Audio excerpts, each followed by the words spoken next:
हमने जो रेजोल्यूशन लाया कोई नई बात नहीं है। जो ऑनरेबल होम मिनिस्टर साहब ने हिंदुस्तान की पार्लियामेंट में, जो हिंदुस्तान की महापंचायत है, उसके अंदर उन्होंने कहा था कि जम्मू कश्मीर की जमीनें हम बाहर के लोगों को नहीं लेने देंगे, हम जम्मू कश्मीर के रोजगार को बाहर के लोगों को नहीं लेने देंगे। और उन्होंने कहा था जब माहौल ठीक होगा हम जम्मू कश्मीर को स्टेट देंगे।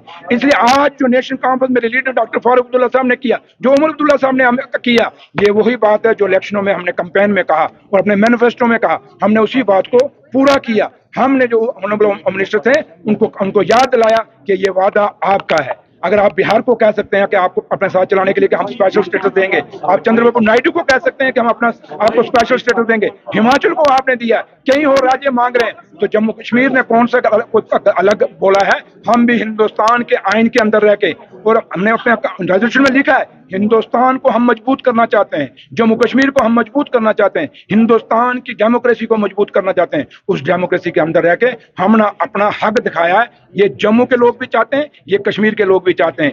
जो जम्मू का यूथ, जो कश्मीर का यूथ चाहता है, उस पर हमने बात की है। हमने और कोई इसमें कोई बात नहीं की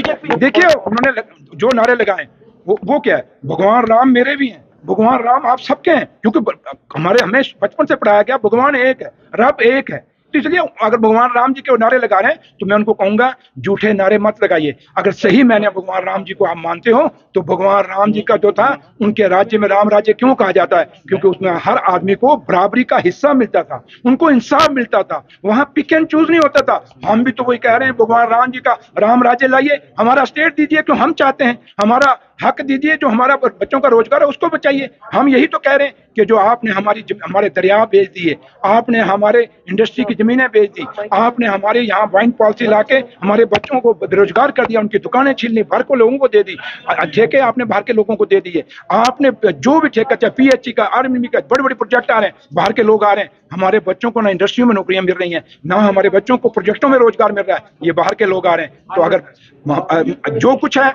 यहाँ का सरमाया वो हमारा है, तो लेके कौन जा रहा है? बाहर के लोग। तो इसलिए हम कहते हैं हमें स्पेशल स्टेटस दियो। हमने कहीं कोई गलत नहीं कहा। मैंने शुरू में कहा तो होम मिनिस्टर साहब ने खुद पार्लियामेंट में कहा, भैया उन्होंने खुद कहा था कि जम्मू कश्मीर की जमीनों को पे हम बाहर के लोगों को नहीं हक देंगे, वहां के बच्चों के रोजगार के पर बाहर के लोगों का नहीं होगा। तो जनाब लगा रही है कि ये जो रेजोल्यूशन पास हुआ है पार्लियामेंट में, आप बीजेपी के अंदर बोल रहे थे ना, इनका नार्को टच कराइए। इनकी दिल की बात हमने की, करना ये चाहते हैं लेकिन बोल नहीं पाते, मजबूरी है, इसलिए नार्को टच कराइए, आप जाके सारे होगे। Thank you.